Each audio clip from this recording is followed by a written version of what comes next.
All right, well, good afternoon, everybody. My name is Jose Acevedo. As Professor Thomas mentioned, I'll be sharing a little bit of some of my research and experience, kind of linking uh, legal theory. I think some of the things that you may have been introduced to already, but showing a little bit more depth and making some connections, especially nowadays. There's a lot going on when it comes to Islam and in the West. And a lot of times they try to claim this clash of civilization. So I want to show that it's not necessarily the case. And God willing, I hope we'll be able to benefit from today's talk. If at any time you have any question or anything like that, feel free to raise your hand. If I feel that it's better to wait to answer, because I might cover it later on, I'll let you know. So don't be upset or anything like that if I tell you just hold off on that. But in the end, inshallah, at the end, I'll also give you time to also ask some questions as well. On my background, I have a master's in education and curriculum and instruction. I have a bachelor's in history and a bachelor's in sociology. And my passion is like law, legal theory, political theory. I follow it very closely. I'm teaching online course on the United States government and Islam. So some of this is from that. And just some additional research as well that I wanted to put together for you all as well. Again, hopefully we can benefit from each other's time today. So just as a quick introduction, what I always like to start off with my beliefs, just generally about things to make sure that we're all on the same page. So, firstly, I really, when it comes to college and the college experience, that was the greatest experience of my life when I went to the University of Michigan for my schooling, for my bachelor's and for my master's both. And one of the things that I think, especially at a historically black college, which I didn't get a chance to go to, I went to traditional white school that was there, but we had a decent amount of minority students there, and it's known as being very I guess you could say liberal-minded, open-minded.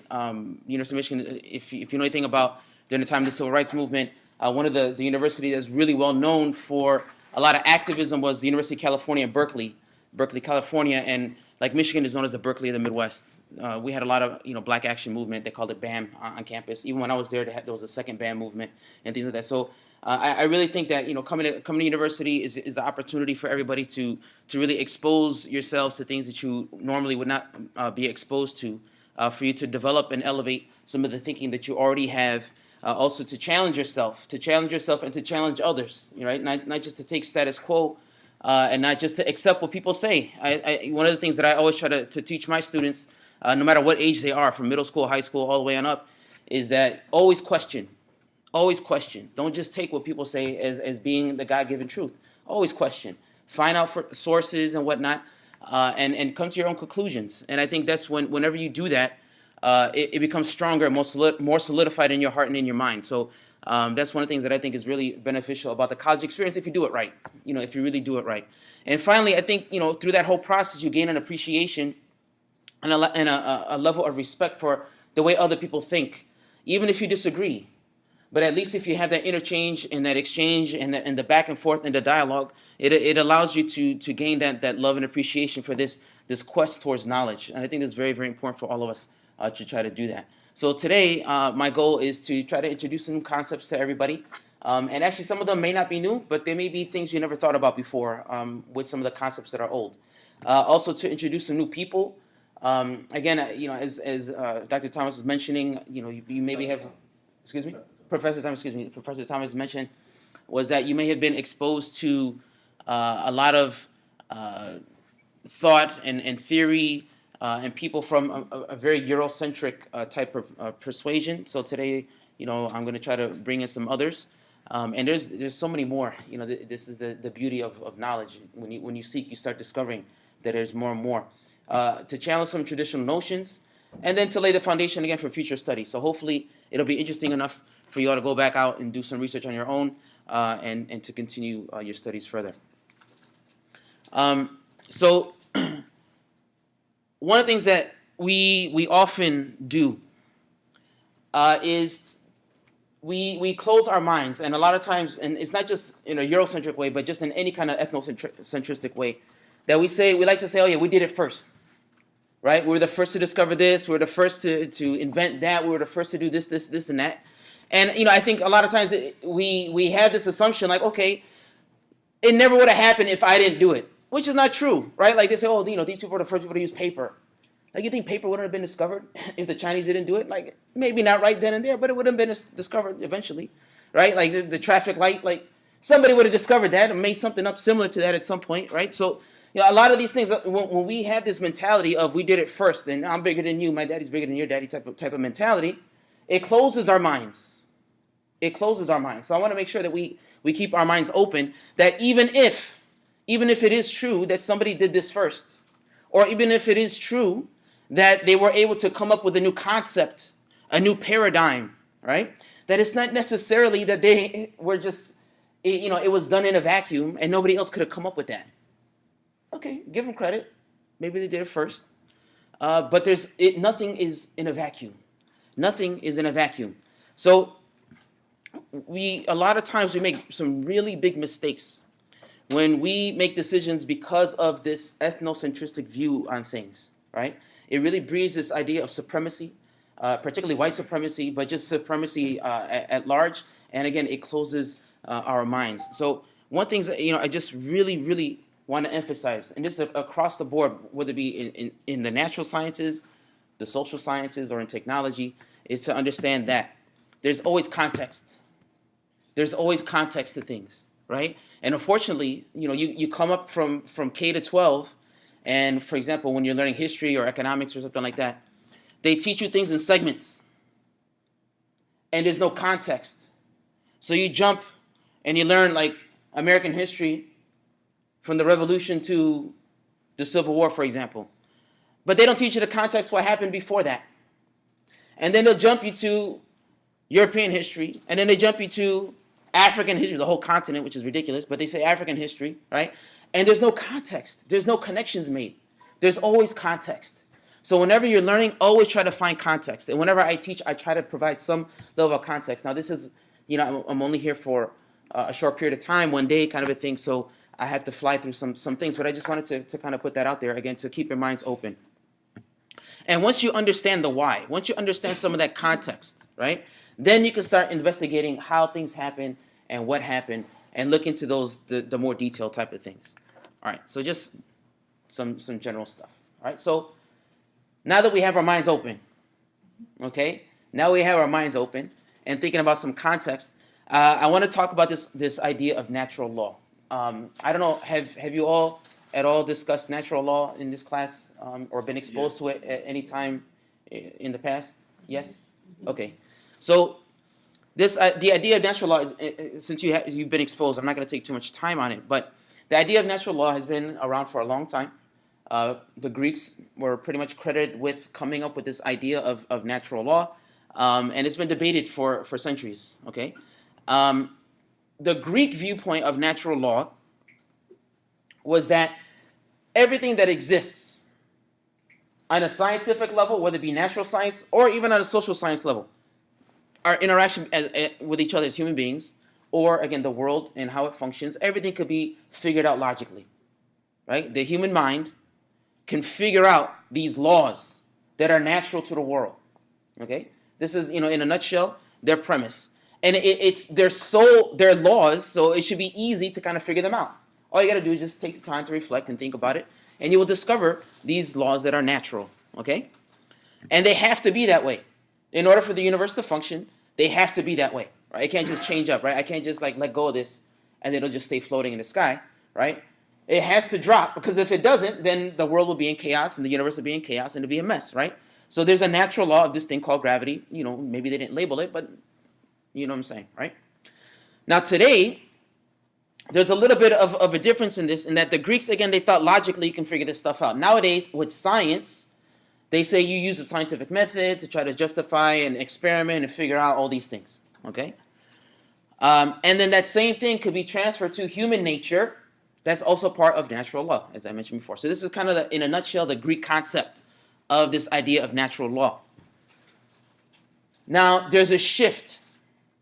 There's a shift in this idea of natural law that ascribes that these natural laws come from God. that these natural laws are devised by God. They didn't just happen to happen, but the fact that they happen is because God made them happen. Okay? Is that God made them happen. So, yes, they're natural laws, but there's a divine source behind the natural law. Okay? There's a divine source behind the natural law.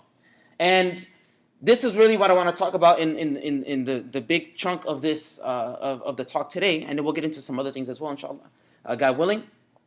But it's this idea of the God-centered view of natural law, okay? That these laws of nature are that way because God made them. So, now, the Islamic and the Enlightenment way of thinking of natural law revolves around this concept, a God-centered view of natural law. Okay, and I'm going to show some connections here between the two. And there was big debates against the Greeks about this concept. As I mentioned before, these natural laws apply to physical laws as well as human interactions. The Islamic view and the founders of the country, okay, the founders of this country, their view of natural law were related to each other. They were very related to each other. And, many of you may or may not know, but many of the founders of this country were not Christian. Many of the founders of this country were deists. They were deists. And deists, they believed in a God, what they call like the watchmaker God. So essentially, God created everything. He created these laws, and then he's out of the picture. Like a watch. The person creates the watch, he makes it work, and then the watch keeps on ticking. And then the watchmaker doesn't have to do anything more. That's their view. That was the deist view of the universe. So they felt it was their responsibility as human beings to try to discover and improve on civilization as much as possible because God is not involved anymore. That was the deist view. And that was many of the deists like Thomas Jefferson, George Washington, many of the founders of this country, that was their view on things. They were deists. They weren't Christians. They didn't believe, Jesus and Trinity and all that kind of thing. They had a very different view of things. But they were God-centered. They did believe in God.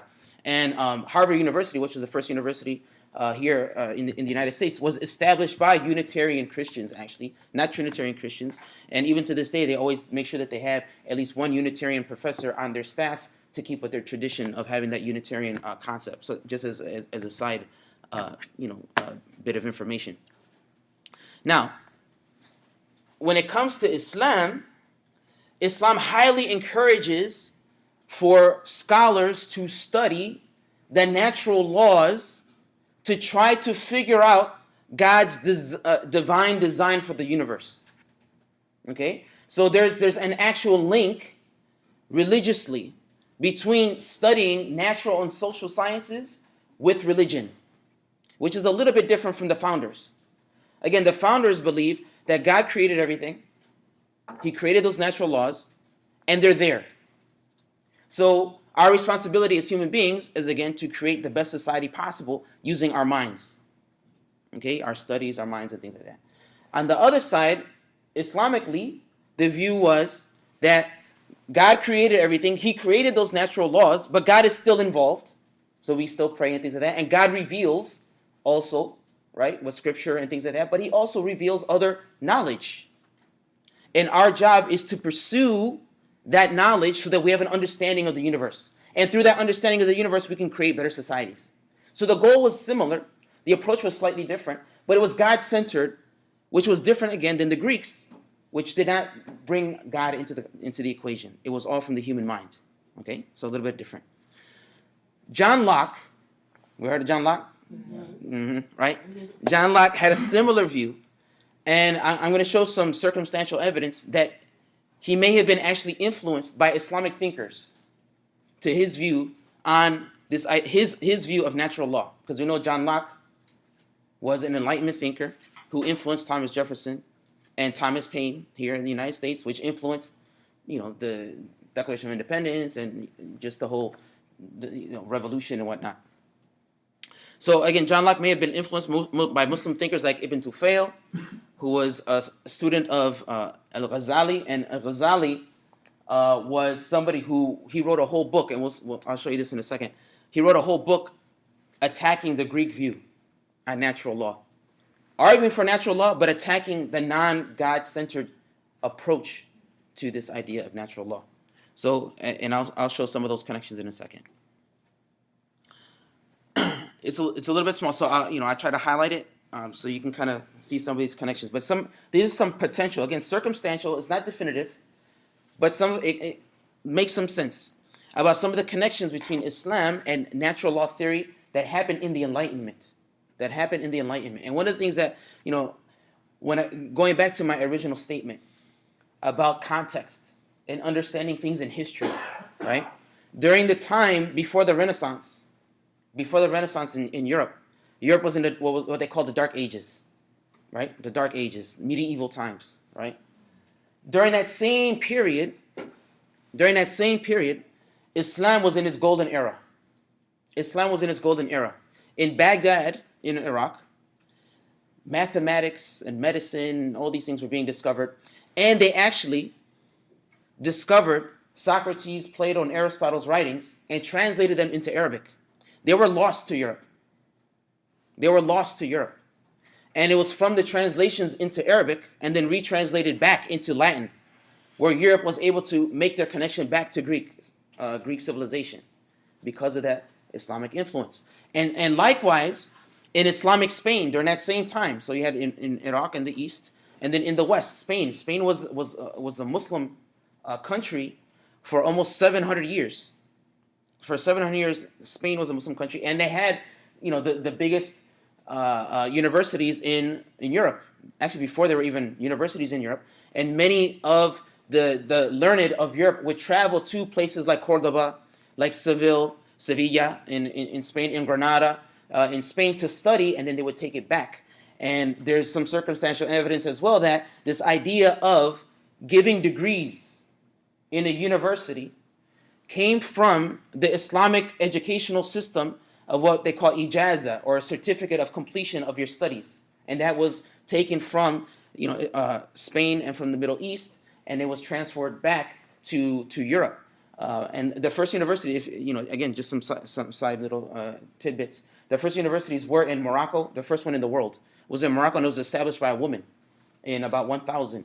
So it's over 1500 years old. About 1500 years old. This school in Morocco. Do you know the name of the school? It's in Fez, and it's with a Q. It's complicated to say. Qarawamain or something to that effect. But it's in Fez, Morocco, and it was established by Fatima al-Fihri, the first university in the world. And then the second one was in Algeria. The third one is in Egypt, Al-Azhar University. So again, so you had this. There was nothing done in a vacuum. This is what I'm trying to say. Everybody studied from everybody else. Whoever really was a scholar sought knowledge from wherever it came from.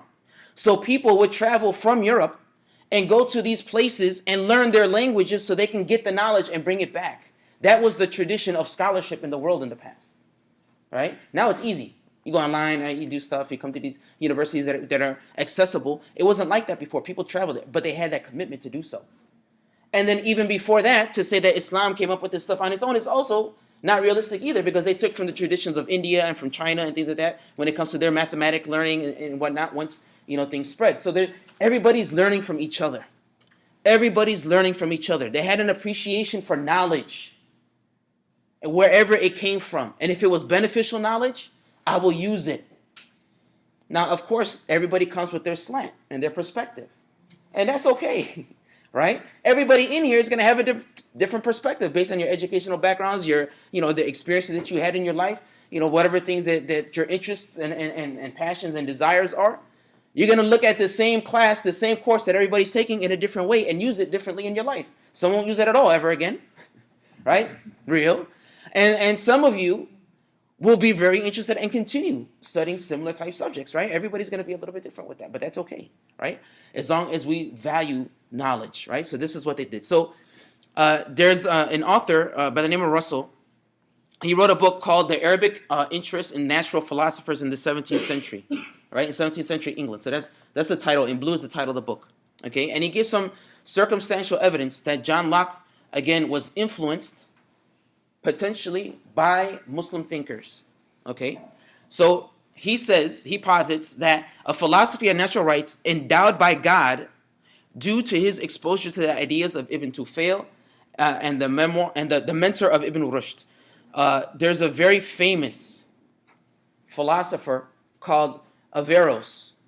Okay, Averroes.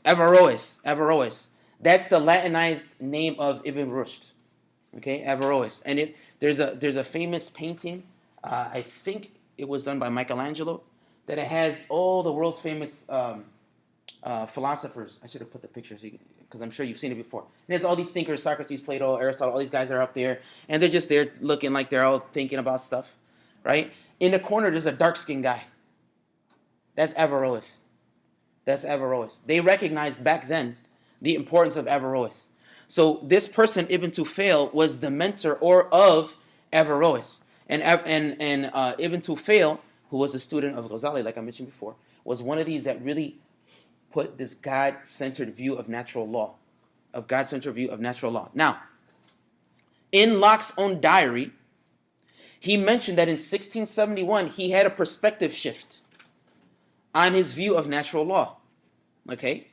And this happened around the time when he went to visit a certain mentor that he had, and by the name of Poako. You see here?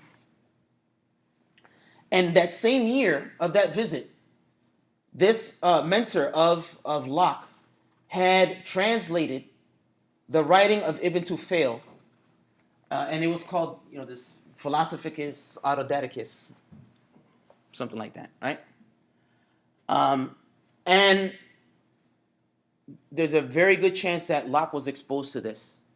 Okay? There's a very good chance that Locke was exposed to this, and it was that writing centered around this idea of natural law and the idea of God being centered around this idea of natural law. Now, subsequently, as it mentions, that Locke makes his arguments in favor of God-given laws that govern man in the state of nature. So after that time is when you start seeing a shift in Locke's thinking that talks more about a God-centered view of natural law.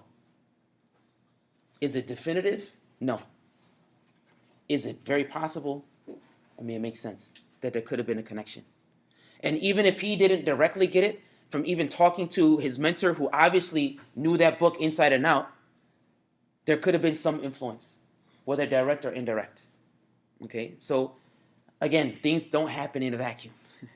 Things do not happen in a vacuum. Typically, we're learning from each other and then expounding on that prior knowledge.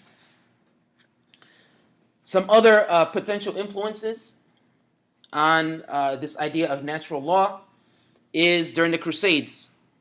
Okay, during the Crusades. So when Christian Europeans went to the Middle East to fight the Crusades, they were exposed to Islamic rule.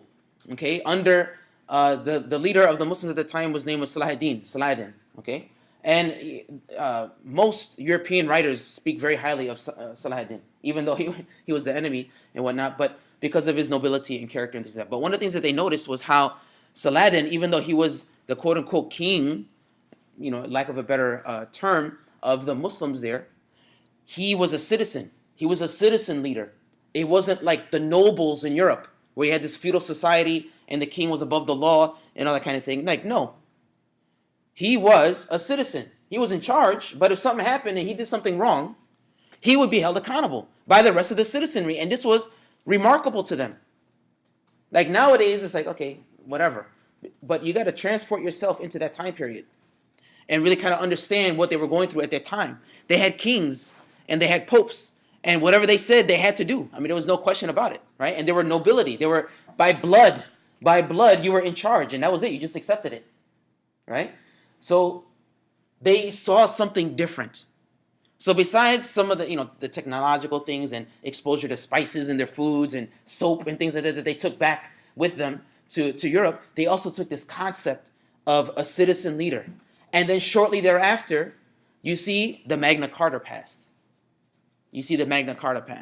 Again, is it definitive? No. But come on. We don't learn things in a vacuum. They didn't just magically one day and say, you know what, let's have a Magna Carta and hold the king accountable. They got these ideas from somewhere.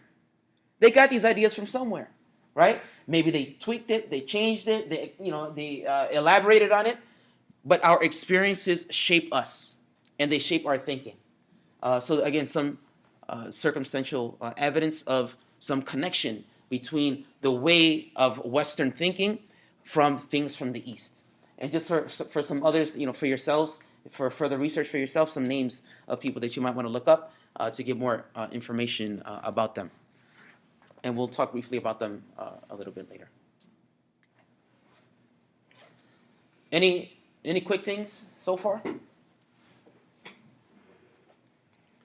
So let's look a little bit more specifically about this idea of natural law specifically to Islam. Okay, so I try to make some connection, but you can kind of see a little bit more what it means in the Muslim religion. So if you look, most Muslim scholars, they divide this idea, it's called maqasid in Arabic. And maqasid means like the divine intention behind a law. What is God's intention behind a ruling that he gives in the religion? Okay? Why did God make this rule? Why does God say don't kill people? Why does God say don't steal from people? Right? Why? The intention. What's the divine intention? That's what maqasid means. Okay? In Arabic. So when it comes to Locke, right? His thinking, he said life, liberty, and property. This is the reason why behind government. The only reason we should have a government is to protect those things. To make sure we have those rights. Okay? Jefferson tweaked it. And he said life, liberty, and the pursuit of happiness. That it's not just property. Property is a part of it, but just a general pursuit of happiness. And that can happen in more than just getting stuff. Right? Now, in Islam, it's a little bit more. So you had this idea of protecting and promoting religion, a religious way of life. The protecting and promoting life, wealth, the intellect, the progeny or future generations, and honor. Okay? And honor. So this is what, if there was a true system that was God-centered religious Muslim system, it should be protecting and promoting these things. And if it's not, it is not truly a Muslim system. So now, if you want to look at other countries and stuff like that and say, man, they're crazy out there, and they are. It's buckwell in some of these countries, right? And they're not doing this stuff. They're not doing this. If it's not being just when it comes to these 6 areas, even if they call it a Muslim country or call it an Islamic system, it's not. Because it's not doing these things. And these are universally accepted when it comes to the religion of Islam. So if you look, this idea of liberty, or this, these other areas kind of fall in there. So there's some similarity. They both have life. They both have wealth or property, right? This idea of pursuit of happiness. And this idea of liberty is the freedom to do these other things, right? The freedom to do these other things, to increase your wealth, to protect your family, and that type of thing. So there's just another way of framing it. In original scholarship, they would say protecting, but a lot of more modern religious scholarship would say also promoting. So not just to protect your freedom of religion, but also to promote the practice of religion. Not just to protect life, but to promote this idea of preserving life, right? And how do we promote? So for example, like healthcare reform, right? That's a preventative medicine. That would be a promotion of life. Not just a protection of life, like, you're going to go to jail if you hurt somebody, but it's something that promotes life, okay? Planting trees, right? Promoting life, that type of thing, okay? So just you have a quick idea from that. So just real quick to run through it. So this idea of religious rights, so that there's no compulsion in religion. You can't force anybody to become a religion. It has to be something that's from the heart. You have to believe it, right? So there's no such thing as forcing somebody to become Muslim, forcing somebody to become Christian. You can't do that. They can say it on their tongue, but what's real is what's in the heart. Okay, so this is that a view of religious rights. There's no compulsion. You can't force people, right? You have the right to practice and to propagate your religion. So you have the right to evangelize, and you have the right to establish institutions and systems that allow for religious practice and growth. So this is part of what in that Muslim system you have the right to be able to do these things. When it comes to life, obviously against murder, torture, other physical forms of oppression, the elimination of slavery as well, environmental issues. So this idea of life, like I mentioned, planting trees, making sure that pollution goes away, all that kind of stuff. that would be under this right to life. I have the right to live without having to cough every time I breathe, right? You go to China, there, you see recently the smog was so bad, they were telling people not even to go out in the streets for a couple days a week. You can't drive your car. In Mexico City, you have certain days when you can drive your car. You can't even drive your car every day because the pollution is so bad, right? So, this would be a violation of this, right? So we need to promote. How do we improve the environment? The same with racial and gender equity, okay? So all this idea of you have the right to live a righteous life. You have a right to live a life of free, a free, liberated life, okay? And this is something that the government should protect. This idea of wealth as well. So again, the most common sense of thievery, deceit, all that kind of stuff, right? Usury and interest. So interest, I would encourage anybody, study really what interest is. It is an oppressive tool. It is an oppressive tool. And that's how you see, what they call developing nations, in Latin America or in Africa and in parts of Asia. And they have, all these funds that go to these countries, and there's always debt behind it. And if you're indebted to somebody, you are their slave. You are their slave. And I'm telling you, if you talk to your parents or your grandparents, and they would never go into debt. The only thing maybe they would buy in debt was their house. Other than that, they would never go into debt. Now everybody has a credit card, and they got debt all over the place. You are a slave to that bank, right? So this idea of being against usury and interest is a protection. Is a protection for the lower class, and not to have this separation of classes. That's the big thing nowadays, right? The haves and the have-nots, the 1%, right, and all this kind of, all that's out there. Much of that has to do with the banking system and the oppression of the banking system. Now, not just protecting, but also encouraging, right? So this idea of investment and economic growth. One of the things that in Islam, every able person is supposed to give 2.5% of their wealth.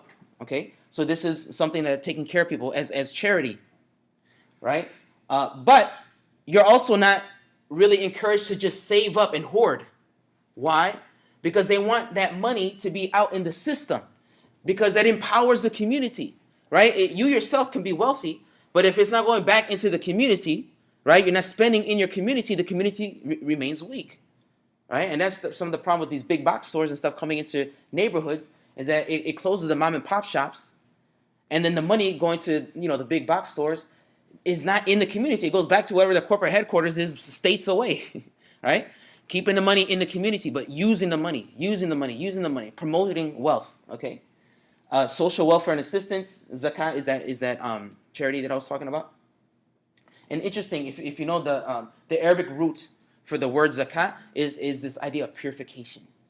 So it's not charity, it's a purification of your wealth, right? It's not your wealth, actually. That 2.5% doesn't belong to you. It belongs to that poor person. So if you do not give that 2.5%, you're actually stealing money. You're actually stealing money. That money doesn't belong to you. That's the concept behind it. And, this idea, again, of protecting and promoting wealth. And then, again, not having such a big income gap. We know that there's going to be rich people, there's going to be poor people. That's natural in and of itself. But does it have to be exploitive? Does it have to be exploitive, right? So that's part of this idea of wealth. Promotion of intellect.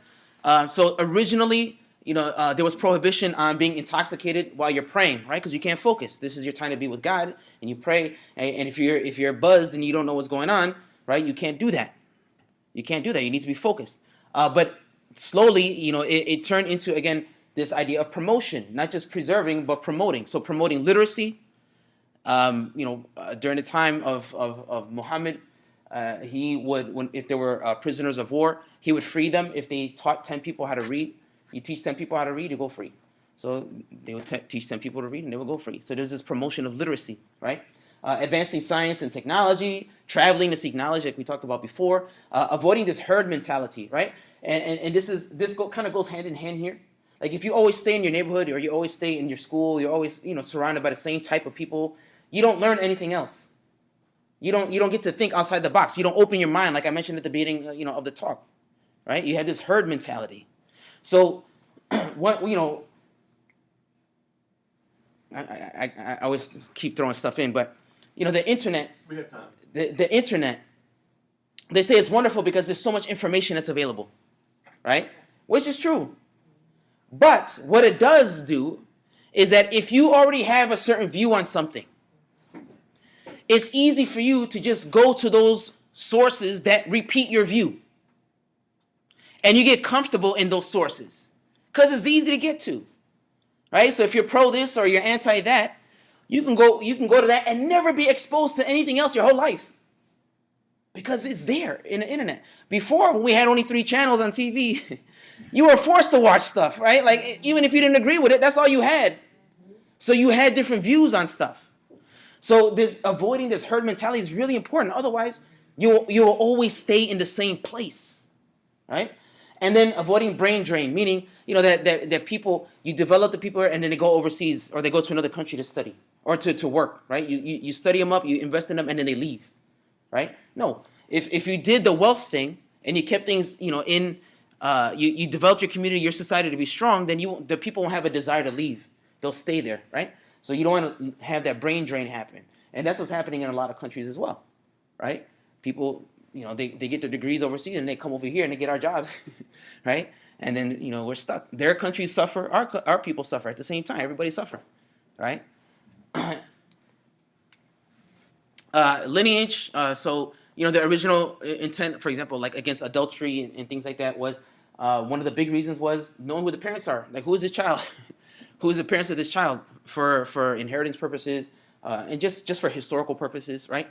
And to stop indecency, taking care of and establishing family structures being very important, and then decisions that will benefit future generations. The Native Americans, I forgot which tribe it was in particular, but they would think 7 generations down the line whenever they made a decision. So they would come together and they say, okay, if we were to cut these trees down in this area, I don't know if they had this exact conversation. I'm just using it as an example.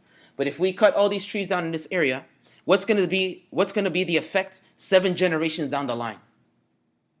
And even if it benefits us now, but it's going to hurt our people 7 generations down the line, we're not going to do it. Because they were forward thinking. Nowadays, right? Build a factory, burn up fossil fuels, right? Kill everybody. I'm going to be dead before, the ozone layer, dissipates, right? So people aren't thinking that way. They just want it now. They want it now. They don't care about anything else, right? But this would not be the mentality when it comes to the law and the rights when it comes to Islamic tradition. And then finally, this idea of honor. The blood, the money, and honor of a person is haram, meaning like it's sacred, right? So these things are sacred from each other. They should not be breached. This idea of human dignity, human rights, defamation, slander, gossip, and backbiting, all those things are, to protect the honor of individuals. Now you have, TMZ and all these gossip things and Entertainment Tonight, and you're putting everybody's stuff out there, right? That's completely against this idea of natural law and the protection and the preservation of the rights of individuals, okay? The rights of individuals. So, I wanted to give you some idea, and you can start seeing some similarities. It wasn't the purpose of this talk, but on a course that I was teaching online, I made the connection between some of these things and the Bill of Rights from in the United States Constitution, and so you can see a lot of the connections when it comes to those type of things. Now, there's some legal maxims, okay, called qawaid in Arabic. And a maxim legally, so in Islamic law, is a general rule which applies to all of its related particulars. Okay, so these are rules that were derived when analyzing different religious edicts. So when scholars would make a decision that this is okay, this is not okay, all that kind of stuff, they kind of looked at were there any consistencies in there of how they made their decision, right? Are there any rules that they kind of utilized when making their decision? And they came up with about 5 of them. Okay, they came up with about 5 of them. Number 1, that actions are judged by their intention. Okay, so again, when you analyze a situation, you have to try the best as you can to judge the situation based on the intention behind it. And in a minute, I'll make the connection between some of our law with that. Number 2, harm must be eliminated. So when you're looking at a situation and determining whether this is okay or not, permissible or forbidden, you have to think, is this going to eliminate harm? If it's going to bring more harm, you don't do it. Okay, you don't do it. Number 3, that certainty is not eliminated by doubt. Certainty is not eliminated by doubt. Okay, so whatever you know for sure, that's what you stick with. And if you're a little doubtful, that's not enough. The certainty outweighs the doubt. Okay? Custom is the basis for judgment. So culture does play a role. Culture does play a role in religious decisions, in legal decisions. Okay? And number 5, that hardship begets facilitation. So you should always be trying to make things easy on the people. You should not, if it's something that's hard and there's a better, easier option, you should go with the easier option. So let me show you some connections here. Actions are judged by intention. What is the motive? You see the legal connection? How it's not that foreign? Number 2, harm must be eliminated. So things like regulatory law, right? If I'm gonna build a car, there's rules about the conditions of the factory so that my workers are okay. The conditions of the safety equipment in that vehicle, right? The emissions, all that. Why? To remove harm, to try to eliminate as much harm as possible, right? Any kind of preemptive law is similar to that number 2, right? Number 3, certainty is not eliminated by doubt. Innocent till proven guilty. Something comes up, they accuse you of something. My certainty is that you didn't do it until you prove to me otherwise. The certainty is that you didn't do it until you prove to me otherwise. If you, for example, in an Islamic system, a true one, again, it doesn't exist on this earth right now, but in a true Islamic system, the way it used to work was, remember I told you that they had to give that 2.5% of charity. So they would have a tax collector, and he would go around collecting taxes, and he would knock on the door, and he would say, do you have your zakat? Do you have your donation? If you said no, he just left. If he said yes and you gave him a certain amount, he said thank you and left. The certainty, his assumption is that you're not trying to cheat him. There's no IRS to kind of go back behind you and check your files and all that and audit. The assumption is innocence. The assumption is righteousness, not the other way around, right? So that's that innocent until proven guilty. Nowadays, unfortunately, you see how the legal system is. It's not always like that. But that's the way it's supposed to be, even in our system. Custom is the basis for judgment. States' rights, right? So state by state, there's different ages for getting a driver's license, different ages for legally getting married. Obviously in the Northwest now, in some places it's legal to buy marijuana, other places it's not, right? So this idea of states' rights, the culture of a particular area, has influence. Okay, minority rights and whatnot. And then this last one, hardship begets facility. So lightening of sentences for valid reasons. When you commit like a criminal act here, like let's say murder, right? Even if the person wanted to forgive you, let's say the family member of the person that you killed wanted to forgive you, they can't, because now the state is the one that's prosecuting you, right? In Islam, it's not like that. They can forgive. And number 1, because there's more blessings in it. And number 2, in order to facilitate reconciliation. To facilitate reconciliation, to keep peace in the community, and hopefully to rehabilitate that person who did the crime, right? Because sometimes the guilt of being forgiven is worse than sitting in jail forever or being executed, right? So, these are those the qawaid, again, those legal maxims in Islamic law and how they relate to similar ones in Western law.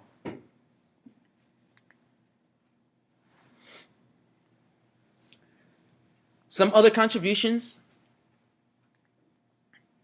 So there's a very, very important book called the Muqaddimah. The Muqaddimah means like the introduction, because the whole book was meant to be just to be an introduction to a bunch of volumes, but it became a book in and of itself. And this book was written in 1377 by, the author's name is Ibn Khaldun. For any of you who are studying social sciences and political science and things like that, this is a must-read book. It is widely regarded as the first book ever written in the field of sociology and political science. There was no such thing before this book. I'm not saying it never would have been developed, like I mentioned at the beginning, but it happened to be the first. Okay, so Ibn Khaldun, again, he was a Muslim historian. He, as I mentioned, one of the founding fathers, if not the founding father of modern sociology. 19th century European scholars also acknowledge the significance of his book.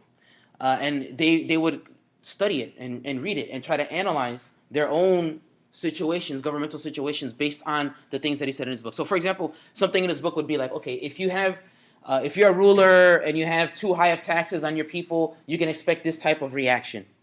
And if your taxes are too low, then you can expect this type of reaction, right? Just all kinds of political interplay between leadership and citizenship, revolution, why revolutions happen, how to keep revolution from happening, the whole cycle of power, economics, all those different aspects. Because he traveled and he analyzed and then he documented and he gave his conclusions based on scientific analysis. He used the scientific method. So the natural science, scientific method in the field of social sciences to try to come up with these conclusions, right? And you can see, again, 19th century, so this is in the 14th century, so 500 years that people were utilizing his book. And again, to this day, even when I was studying, this is before I was Muslim, when I was in college at Michigan, they talked about it in my sociology classes. They talked about, Ibn Khaldun, Muqaddimah, and stuff like that. It says his historical method also laid the groundwork for the observation of the role of the state, communication, propaganda. So nowadays, there's a lot of propaganda out there. If you're following the presidential elections, there's a lot of rhetoric, right? A lot of rhetoric out there, and I'll leave it at that. You all know what I'm talking about, right? But it's a powerful tool. And one of the tools, actually, one of the things that he really focused on was this idea of nationalism. Nationalism, the national spirit. How do you grow this national spirit in your citizenry to maintain power, to achieve power and to maintain power? And you see, throughout the demagogues throughout history, that's what they did. They found a unifying force to bring people together, right? This idea of nationalism, bringing people together for their own power, achievement, right? Their own quest for power. So he really focuses a lot on that thing. And this idea of conflict theory is something that he really discusses a lot as well. So again, the Muqaddimah, I would highly, highly encourage for you all, again, if you're interested in this type of stuff, to really look into. Now, Napoleon, not the rapper. Actually, he became Muslim. But Napoleon's Code. So Napoleon's Code, to this day, is the foundation for a lot of the law in France, Belgium, Luxembourg, and other European nations, okay? And he really was fighting for this concept of equality under the law, okay? Everybody is equal under the law. There's a reason why, when you think of Napoleon, what comes to your mind? Anybody? What do you think? What's the common image of Napoleon besides being short? Like this. Dictator, what else? Conqueror, right? Power hungry, this and that. How many of you have seen Braveheart? You seen the movie Braveheart? Anybody seen the movie? Okay. It's not old, man. Like, for me, it's not old. Maybe for you. So at the beginning of Braveheart, the narrator, he says, I'm paraphrasing, that history is written by the winners of wars. History is written by the winners of wars, right? So sometimes what they say about people is not necessarily true because the winner of the war doesn't want to say nice things about the loser of the war, right? So when we talk about Napoleon, you get this idea, the Napoleonic syndrome, where there's a small guy, he's trying to show that he's tough, so he's conquering everybody, he's an emperor and dictator and all that kind of stuff. But if you actually investigate what he put into place, it was a very Republican form of government. Like a representative government, similar to what we have here.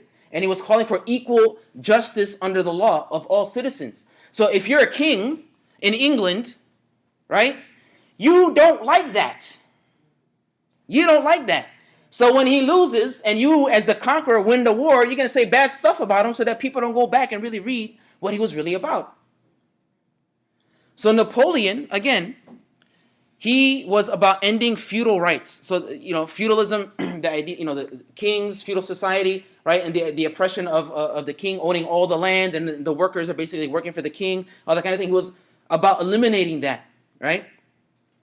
Property rights, the freedom of conscience. You can think how you want to think, right? The rights to divorce. This was huge, especially in Europe, the parts of Europe that were controlled by the Catholic Church. The Catholic Church doesn't allow for divorce, right? So he wanted to open it up and this idea of divorce. So he had all these views about rights of the individual citizens, not just of the noble classes. He opened schools, teachers' colleges, and universities, again, to bring education to the common person, right? He was opposed to interest and usury. He was opposed to interest and usury because he knew it was a means of bankruptcy and oppression, okay? He established, like I mentioned, a republican form of government. This is what scared them. This is why they had to stop Napoleon. Now, this sounds very familiar. A lot of this stuff sounds like the Maqasid, and even some things here in the United States. Why? Because officially, in December 1798, he became Muslim.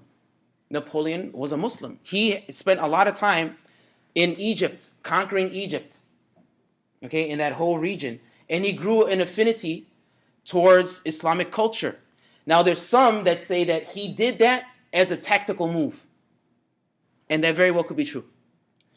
But in his own writings, he professes that he's Muslim. And he changes his name to Ali Bonaparte. Okay? And he took a lot of his laws straight from Islamic law, and specifically the Maliki school of Islamic law. Okay, there's 4 different general schools of Islamic law. One from a man named Malik, and he took like Malik Shabazz, Malcolm X, Malik. So like from Imam Malik, he took directly from them. Most of his laws in the Napoleonic Code came from that. And to this day, again, some European nations still base it off of what he did. So you see those connections? There's no clash of civilizations. And things don't happen in a vacuum. And we have to understand history and context. And we can start making some of these connections. All right? So this is a direct quote from Napoleon in one of his journals. Okay? He says, "I hope that the time is not far off when I shall be able to unite all the wise and educated men in the country and establish a uniform regime based on the principles of the Quran, which is the Muslim holy book, which alone are true and which alone can lead men to happiness." And then later he says, "Christianity preaches only servitude and dependence." This was Napoleon talking in his own writings. So whether it was tactical, even if it was, there still was influence. And there's no doubt, if you read some of his writings, he had an affinity to, Muslim culture, Arab culture, that type of a thing. Whether he fully accepted or not, only God knows. But the bottom line is there's a connection. So just some further reading and research. I just wanted to give you a little bit more background about some of those people that I had mentioned before and some other resources that you all can use, and then we can just open for discussion and whatnot. We have time. So Imam Ghazali. So this is 1058. This is when his lifetime. He was Persian. So if you look in the Stanford Encyclopedia of Philosophy, they considered the period between the 11th and 14th centuries to be the golden age of Arabic and Islamic philosophy, and it was initiated by this person, Imam Ghazali, and he integrated logic. So the Hellenistic Greek logic with Islamic teachings. But like I mentioned before, he really pushed back against Aristotle and Plato, and really focusing on this God-centered view of natural law. And the main book that he wrote in this regard was called The Incoherence of the Philosophers. The Incoherence of the Philosophers. And interestingly, Ibn Tufayl studied under him, and then Ibn Rushd, Averroes studied under him. But Averroes actually wrote a book against Ghazali. He said his book was called The Incoherence of the Incoherence. Well, I'll talk about that in a second. So, Ibn Tufayl, we mentioned he wrote that book that was translated into Latin by one of Locke's mentors. So that's the name of the book in Arabic was Hay Ibn Raqdan. And it's kind of like a story like Robinson Crusoe. There's this guy, and he gets kind of raised in a isolated jungle. And from his looking at nature, he realizes that there's natural laws and that there must be a God. And then he reintegrates into society. And all that kind of stuff happens, very similar to Robinson Crusoe. But it became, so it says here, it had a profound influence on both classical Islamic philosophy and modern Western philosophy. It became one of the most important books that heralded the scientific revolution and the European Enlightenment. So even other scholars are showing this connection between the writing of Ibn Tufayl and the Enlightenment period. Even if it didn't have an effect directly on Locke, it affected other Enlightenment thinkers. Okay, and obviously you see the big names: Hobbes, Locke, Newton, Kant. All those thinkers were influenced by Ibn Tufayl. And then Ibn Rushd was they're both from Islamic Spain, Andalusia or Al-Andalus, which is what it was called at the time. Ibn Rushd also was a great philosopher. He had his impact was more on Christian Europe than it was on the Muslim world, because he, instead of putting everything on God as Ghazali did, he kind of took a middle approach. So he said, look, if I light, I'm just using an example, if I light a match and I put it on this paper, it'll light up, right? You can describe it and say, yeah, God allowed that to happen, but for day-to-day use, just the scientific definition of it, of this flame, combusting and making this thing turn to fire, right? That's a better way of doing it. So he's like, yeah, indirectly, yes, God allowed for that law to happen, but just in common interchange, it's really the match lighting the paper. Okay, so he kind of toned it down a little bit, and had a really big impact in Christian Europe, as I mentioned, and he was considered the founding father of secular thought in Western Europe, a Muslim,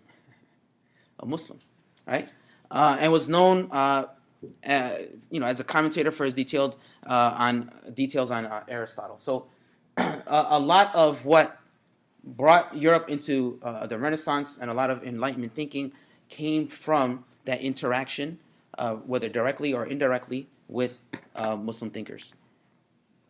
And also, I just want to add, one of the beautiful things about Islamic Spain, I would also encourage you, if you have a chance, you're interested in history, to read about Islamic Spain. Islamic Spain was very pluralistic. So you had Muslims, Christians, and Jews all living there, all together at the same time, all of them reaching very high levels of government, all of them reaching very high levels of philosophy and thinking, and technology and whatnot. So one of the greatest Jewish thinkers, more modern thinkers, was also in Islamic Spain, Maimonides. In Arabic, his name was Musa something, but Maimonides, if any Jew, you talk to them about like Jewish thinking, they know him. And he was in Islamic Spain at the time. So there was peace and everybody was working together. Everything was, was fine. That was before the Inquisition. Before the Inquisition came and they pushed the Muslims and the Jews out of Spain, and they forced conversions or executed or expelled them from Spain. And that was in 1492. Interesting. Interesting. Yeah, just another quick side thing. History was the most colorful in the East, or I guess non-Western traditions, before 1500. Everything changed around 1500.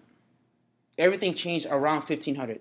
And around 1500 is that age of exploration. So you had Columbus, 1492. You had the fall of Spain in 1492. Around 1500, you had the English make it to India. They start the Indian East Trade Company, the tea company. Okay, you have the Dutch make it to China and to Japan, but the Chinese and the Japanese say, "Get out of here. We don't want you because we know you're gonna mess us up." But they closed themselves off. So, and then you had the Portuguese and the Italians and the Spanish and everybody else colonizing Africa, coastal Africa, all the way around, and then going to the New World and colonizing and conquering and enslavement. So right all around that same time, all around the 1500s, it's very interesting. It's very, very interesting. And then you start seeing the shift away from the greatest civilizations in the world being in Asia, the Middle East, and Africa, and shifting to Europe, all around the same time. It's very, very interesting. So if you, again, I would encourage you to study that time period, look at things that are happening around that same time. Nothing happens in a vacuum, and you don't get to make those connections because usually, again, you'll take like Asian history, and then you'll start back over and you start African history, and then start back, and then it's Latin American history, right? Start looking at these dates, And you start realizing, wait a minute, you get that big shift. So, but it's short. I mean, relatively short. You have, thousands of years of Eastern history, glorious history, right? And then you have from 1492, essentially, 1500 until now, like 600 years, right? It's short period of time.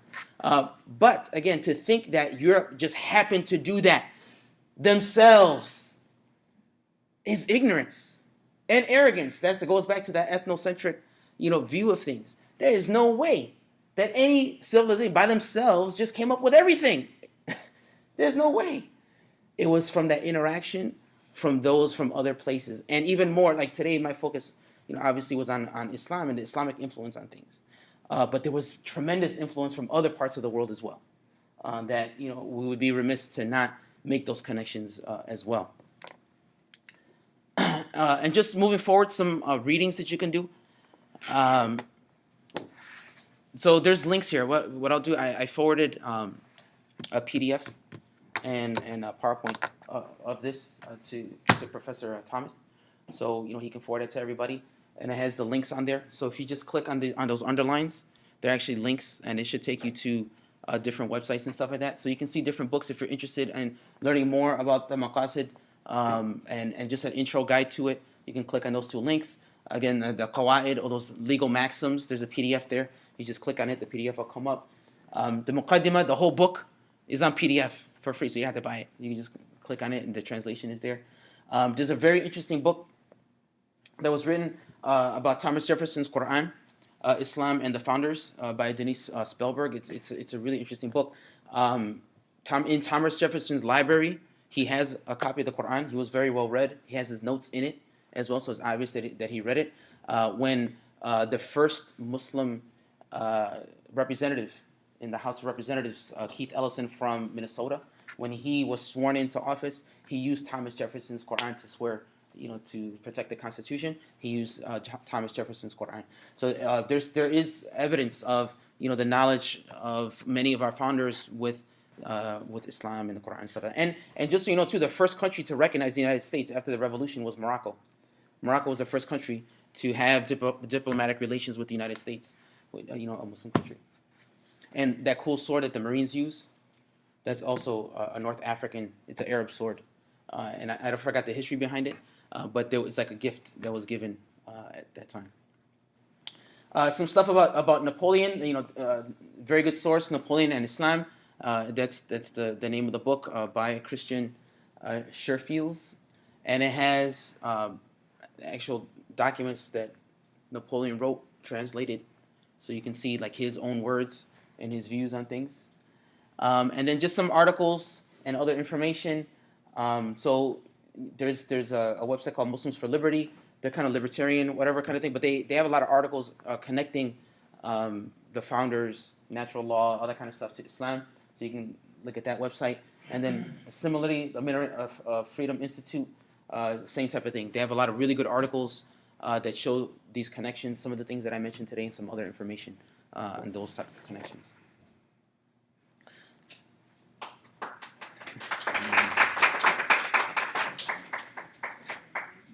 So the class goes to what time? What time does the class continue? The class is over at 7:30. 7:30? Is that clock right? Yeah, okay. Are there any questions? Because there's a couple of things that I could mention. I left it at the end because I wasn't sure how much time. Yeah.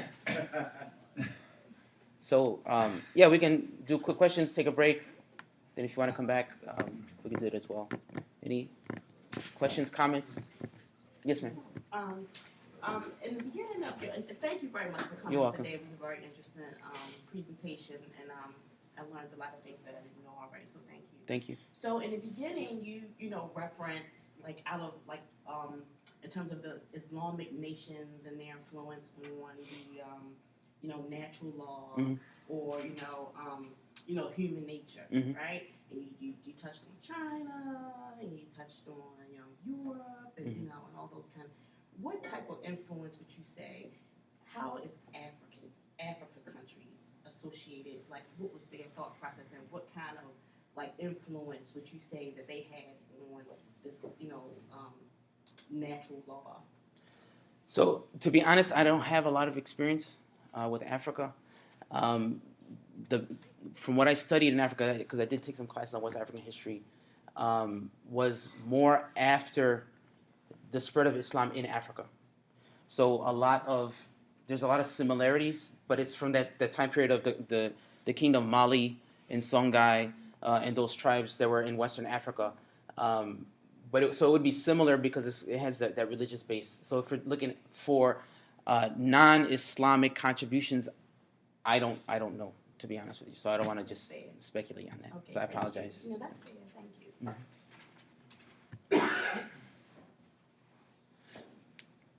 Any additional questions? Yes, sir.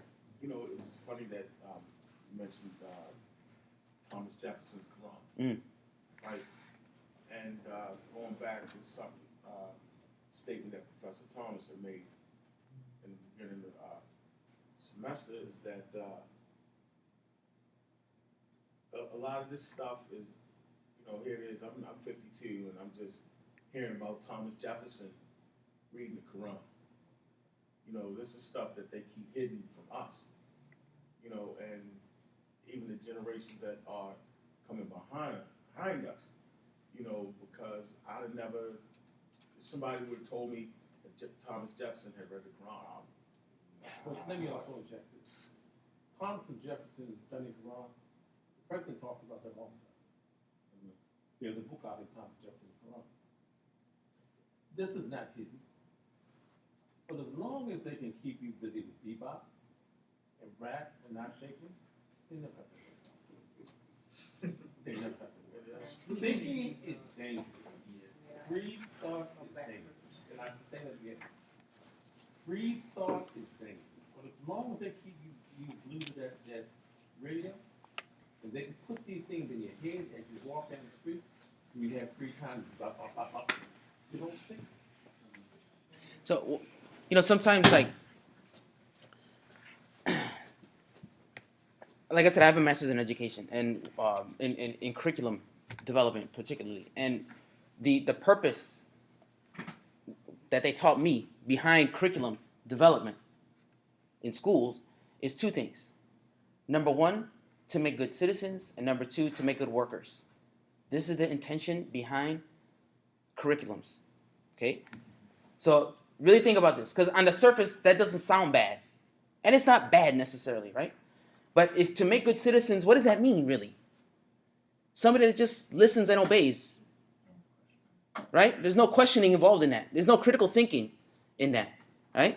And to make good workers, well, wait a minute. What if I want to be the boss, right? If I want to be the entrepreneur.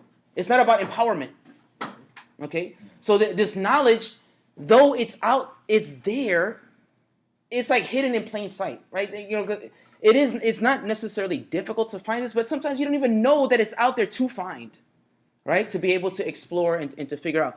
And I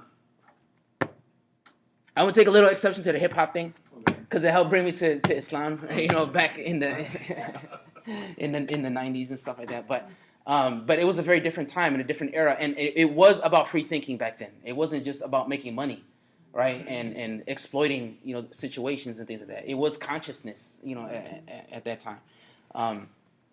And just even for myself, my family, when it comes to Puerto Rico, I'm Puerto Rican, so you know, we were very much into the independence movement of Puerto Rico and things like that. So I was involved in that. So I was always taught to question. So there was no question that I was going to question, right? So when I heard and I listened, I thought critically. But we're not typically taught to do that. I just so happened, you know, by God's blessing, to be in an environment that fostered that allowed for that to happen. You know, my mother wouldn't mind having debates with me. A lot of parents would just say, you know, shut up and be quiet and, you know, just do what we tell you, and that's it.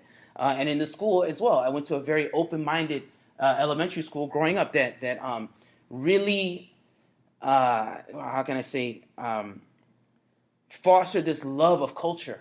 Like we used to have, my school is very diverse, and instead of hiding it, we would have assemblies, and the Koreans would do this, and the Indians would do that, and the Spanish would do this, and, you know, everybody was doing something and showing, you know, so you gain that appreciation. And then when I went to high school, it was the opposite. I went to a school, it was all white, all the students basically were the children of police officers. So they had all these stereotypes of African Americans and Latinos and things like that. So I had a culture shock. So But I was still questioning. That it's that motive and regulatory law. Yes. Type thing. Right. Encompassing like educating curriculum. Exactly. And a lot of their teachers went to the school, so they were recycling the ignorance. You see what I mean? So this idea of going back to the preservation and promotion of the intellect and thinking outside the box, right? You don't get that if you just stay stuck. And that's one of the reasons why, we're highly encouraged, like religiously, to travel. Because then you realize that there's another way of doing things. Like there's more than just your neighborhood. When I was growing up, I was only in Chicago, that's it. And, I would go to Puerto Rico or I would be in Chicago, and that was it. I didn't really get exposed to anything else. So you think that's the reality of the world. Everybody lives like me. I got a divorced family. Everybody got a divorced family, right? I live in a neighborhood. Everybody lives in a neighborhood. Like, you just think that that's how the world is, and it's not. And once you expose yourself, and this is the importance, again, going back to this idea of getting knowledge, and now that you see this, and, you start piquing your interest, and then, okay, now I want to go learn about Africa and what some of the, African thinkers thought. I want to go to China. I want to go to and look at Japan and see what their philosophers are. What was Confucius saying? What is Taoism about? All these things, just learning. And then you come to your conclusions, right? But questioning. It's so important to question. It's so important to question.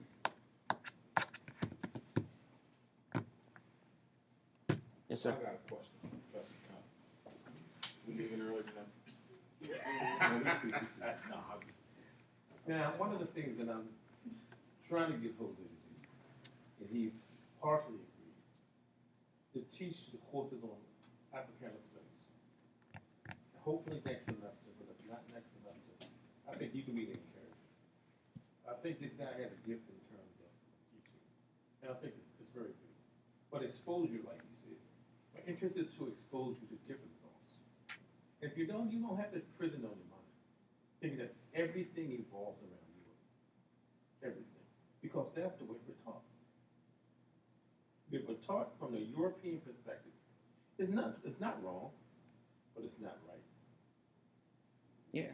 There's so many other influences. See, that's the thing. It's perspective, as the professor said. It's perspective, which means there's always a slant on it. And it's their perspective, and it's fine.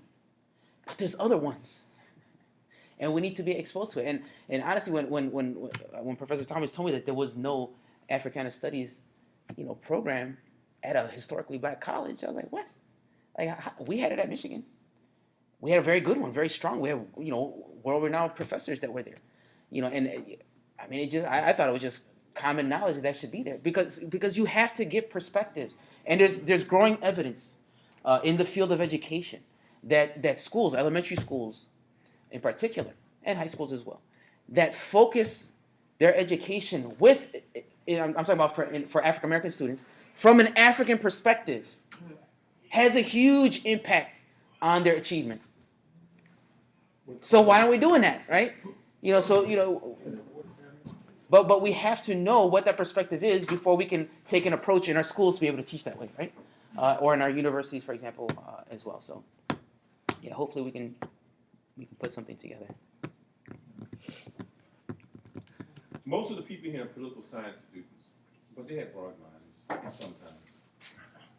And to think critically is valuable. But think very structured and limited is not very good. The world is changing a lot. Yep. Well, thank you very much. Thank you. If you're not concluded, I'm good unless they want more. I can give more, but this is what I intended to cover. Let me just say, we're going to be here at 7:30. I'm missing quite a few people here today, too. You might email us the document. I will.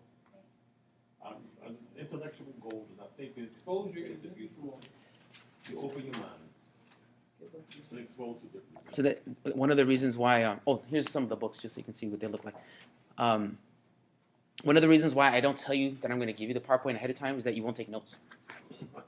Oh, sorry.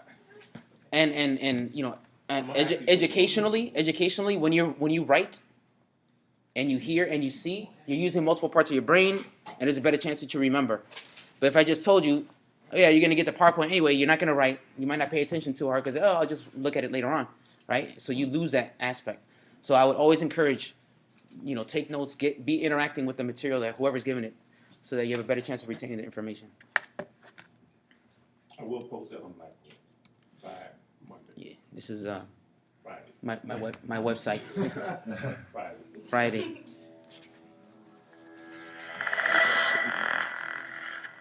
That's my website. He actually teaches on the website called Open Minded. Okay, yeah, Open Man's Institute. All right. So break time or conclusion time? We can take a break. I have to go upstairs to get my roll book. I have to take a roll. Uh-oh. Okay, as long as you put it in the book, I'm fine. Don't go, I'm just going upstairs and come right back down. Ma'am, I pray time is a child.